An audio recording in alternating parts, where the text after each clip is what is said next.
तकनंगमी की इस अफलीफरिंग में समाज के कुछ लोगों से हम बात करेंगे।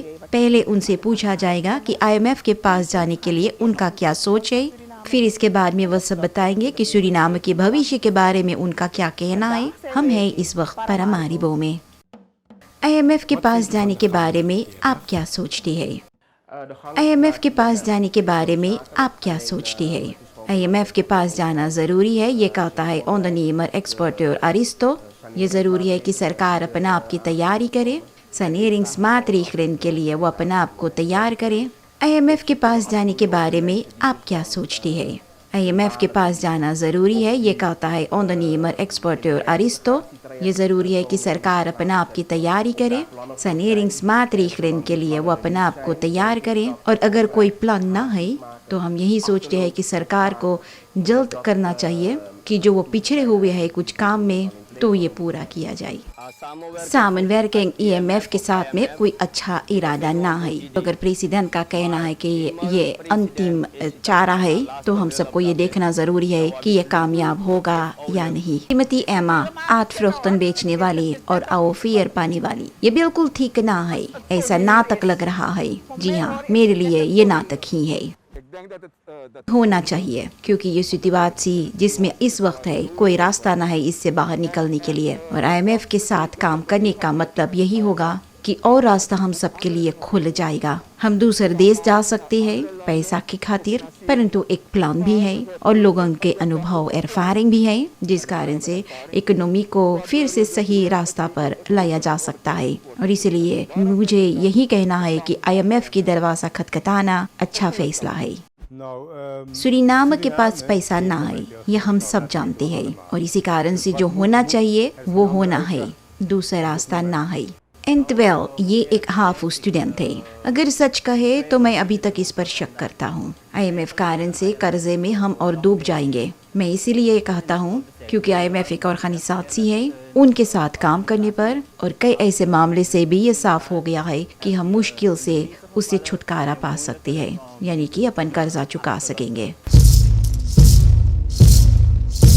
कुछ लोग ने अपना कहना बताया IMF के पास जाने के बारे में और अब आप सुनिए लोग का क्या कहना है सूरीनाम के भविष्य के बारे में। इस सुंदर देश की भविष्य आपको कैसे दिख रहा है?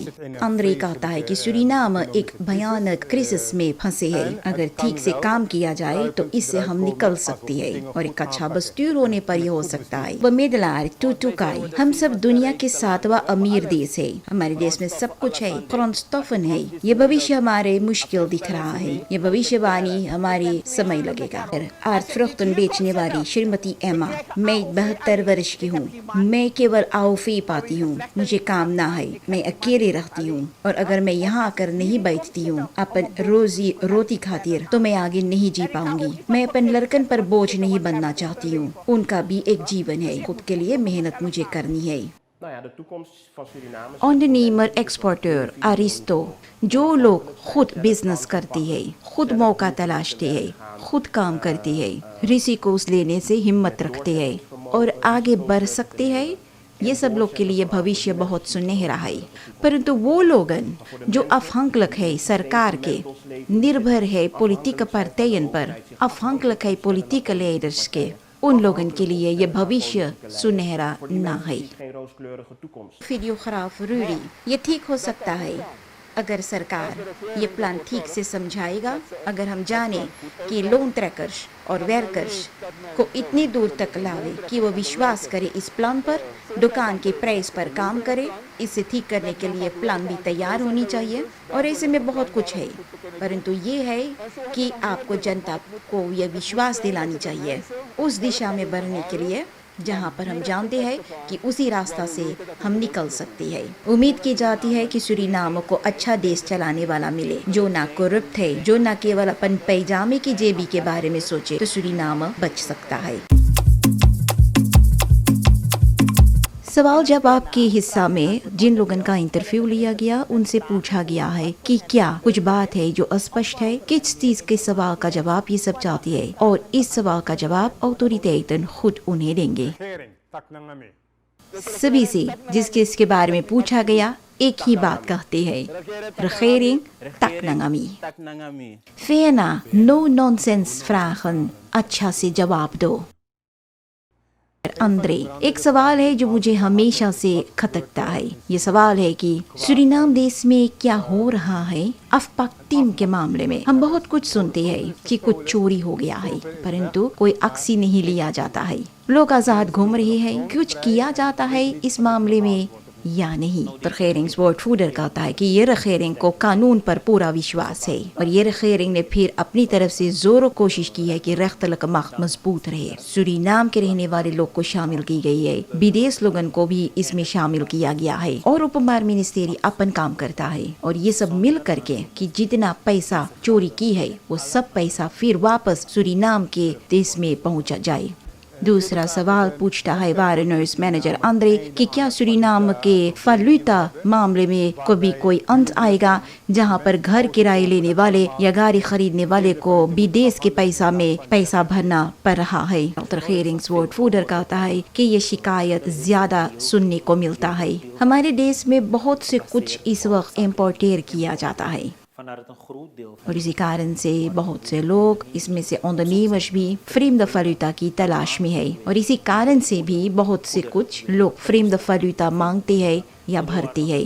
कभी कभी हम ये भी पूछते हैं कि क्यों ये vreemde valuta के मांग की जाती है। ये क्योंकि ondernemers अपना पैसा चाहते हैं, परंतु इसमें waardevastheid का भी बात होता है।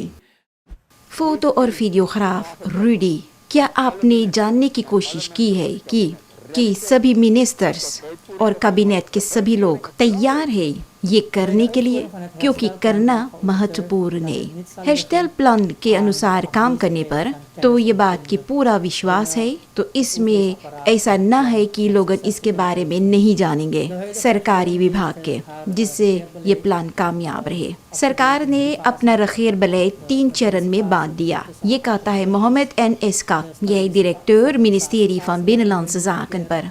एक था urgentie fase जो गुजर चुका, फिर है स्टेबिलिसाtie fase, अब हम इस चरण में है और इसके बाद आएगा groei fase जहाँ पर हम सबको बढ़ना है। urgentie fase में ये महत्वपूर्ण था मिनिस्ट्री van Binnenlandse Zaken के लिए कि सभी randvoorwaarden तैयार करने के लिए, जो बासिस होता ठीक होने के लिए, और ये सब कुछ एक्टिविटेटन के जरिए से जो अब तक किया गया है मिनिस्ट्री van Binnenlandse Zaken के जरिए से हो चुका है और अब तैयारी की जा रही है कि स्टेबिलिसाtie fase की ट्रैजेक्ट आगे रूप देने के लिए और काम करने के लिए। regeringswoordvoerder Elvin Roosevelt कहता है कि ये herstelplan लिखा गया है सूरीनामर्स के जरिए से। स्ट्रैटेजिक निवो पर हमने 100% अपना काम कर चुके हैं। यह हेस्टेलप्लान हाल ही में DNA में स्वीकार की गई है, जिसका मतलब है कि DNA लेडन भी इसका साथ दे रही है। rechtgevende macht ने इस पर अपना मोहर लगाया है और ये केवल अब रह गया है उसी के मुताबिक काम करने के लिए। परंतु इस uitvoerings कैपेसिटेट में कैसे ये होना चाहिए, तो इसमें लीडिंग वाले के तरफ से कोशिश करेंगे और ठीक से होए। ondernemer एक्सपर्टर अरिस्टो, क्या तुम लोगों के पास कोई बिजनेस प्लान है उन लोगों के खातिर जो सोचेंगे कि मुझे अब कुछ करना चाहिए? मिनिस्ट्री इस साल की शुरुआत से ही शुरू कर दिया है अम्तनारन को ट्रेनिंग देने में ondernemerschap के लिए कि कैसे ये सब अपना बिजनेस कर सकती है। सरकार पहले शुरू की है ब्रोकोपुंडो में। डायरेक्teur ondernemerschap ministerie van Economische Zaken, ondernemerschap en technologische innovatie Magubane Putisi कहता है कि सरकार ने शुरू कर दिया है अम्तनारन को gratis ट्रेनिंग देने के लिए। इन्हें सिखाया जाता है कि बिजनेस कैसे करनी चाहिए, फिनेंशियल एडमिनिस्ट्रेशन, कॉस्ट प्राइस कैसे जोड़ना चाहिए, और ये ट्रेनिंग पूरी तरह से मुफ्त gratis है। वैसे तो लक्ष्य है कि सब मिनिस्ट्रीज पर ऐसा होना चाहिए, Paramaribo में और डिस्ट्रिक्टन में भी, डिपेंडेंसेस पर और सब डिस्ट्रिक्टन में। Paramaribo नॉर्थ ओस्ट में बातचीत शुरू हो चुका है डिस्ट्रिक्ट कमिश्नरियात पर, जिससे वहाँ के पेशोनिल वाले को ट्रेनिंग दिया जाए ondernemers के लिए। KMO फंड्स जो है जल्द से जल्द बिठाया जाएगा इसका बस्तूर, और इस KMO फंड इसकी यूनिट में लोग जा सकते हैं जानकारी लेने के लिए कि ये सब कैसे पैसा कैसे पाएंगे। एक ग्रांट पा सकती है, यानी कि एक लीनिंग पा सकती है, और साथ में इन सबको बखलेडिंग मिलेगा कि कैसे उन्हें एक बिजनेस प्लान लिखनी चाहिए या तो एक ondernemerschap प्लान। फिनेंशियल बमिदलार टुटुकाई जानना चाहता है कि क्यों हमारे पास अपना खुद के सोना के मेन goud मेन ना है। Directeur Mijnbouw, ministerie van Natuurlijke Hulpbronnen पर Preciosa Simons कहती है कि सरकार बहुत कुछ पाना चाहता है mijnbouw से, और natuurlijke hulpbronnen की मिनिस्टर ये भी देख रहा है कि कैसे ये हो सकता है जिससे हम सबके पास अपना एक groot bedrijf रहे। लेकिन इस वक्त की सिचुएशन के अनुसार यही कहा जा सकता है कि बहुत से mijnbouwrechten को बांटा जा चुका है, mijnbouwrechthouders को दिया गया है, और इन लोगों के पास इस वक्त वो कैपेसिटी वो पैसा ना है कि ये सब बड़ा mijnbouw bedrijf खड़ा करे। ये अब देखा जा रहा है कि कैसे और कहां पर जगह खाली है जो जरूरी है एक्सप्लोरासी के लिए। HAVO student Antwel regering से ये पूछना चाहता है कि jongeren या studenten क्या मदद कर सकती है एक सोशल बॉ-प्रोजेक्ट से, जहां पर हम खुद पैसा भर सके अपना जमीन खातिर। इस वक्त नौजवान की ग्रुप बहुत बड़ा है, और ये regering ये जानता है। regeringswoordvoerder woordvoerder Alvin Roosevelt कहता है कि इस वक्त की नौजवान लोगों के लिए बंदोबस्त किया गया है कि ये सब एक टुकड़ा जमीन पावे। जो प्लान सरकार इस वक्त बना रहा है तो ये एक ऐसा प्लान है कि हर एक नौजवान जिसकी उम्र 18 बरस से ज्यादा है उन्हें मौका मिलेंगे अपना एक जमीन के लिए।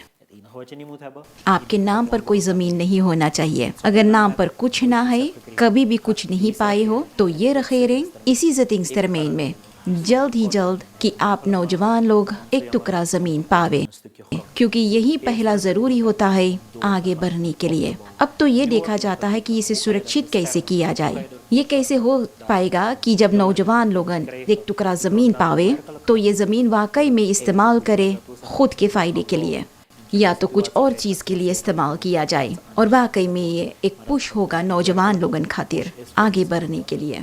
और ये सब जिससे जल्द ही जल्द अपना एक घर बनावे और ऑनरदाक रहे इन सबके। आउफेयर श्रीमती एमा वो सरकार से पूछ रही है उनका क्या इरादा है बुजुर्ग लोगन के लिए सूरीनाम में। सरकार आपके लिए यह सवाल है तकनामी, जिससे मैं भी जानूं कि देश में क्या होगा, हमारे साथ क्या होगा।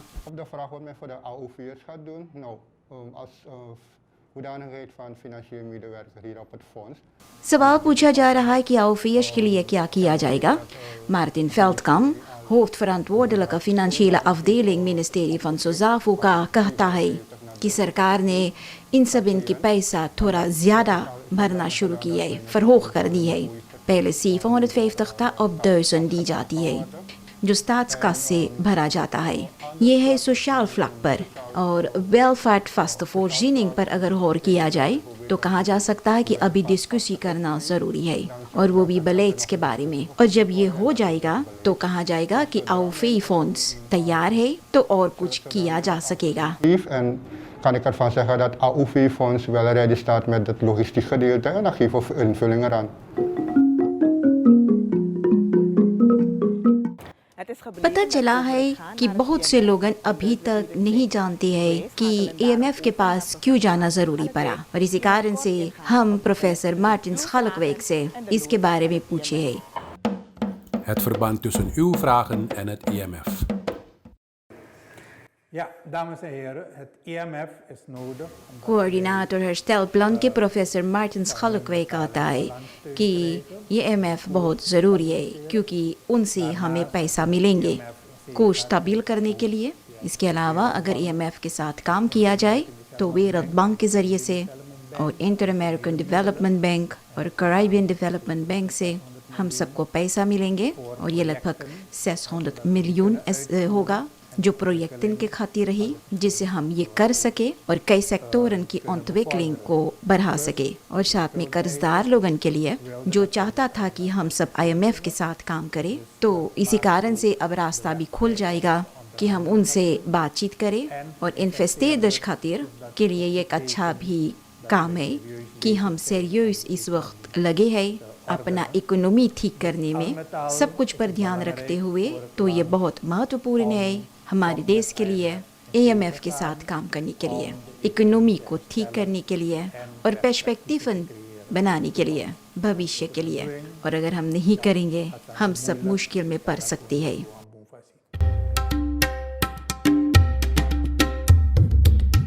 और यहाँ तक आपने देखे है ये प्रोग्राम तकनांगामी। आपके कुछ कहना है तो आप मेल करें taknangami2021@gmail.com पर। अगला तकनांगामी प्रोग्राम में आपको मौका फिर मिलेगा अपना कहना रखने के लिए और सवाल पूछने के लिए, और हमें इसी कारण से देखते रहना।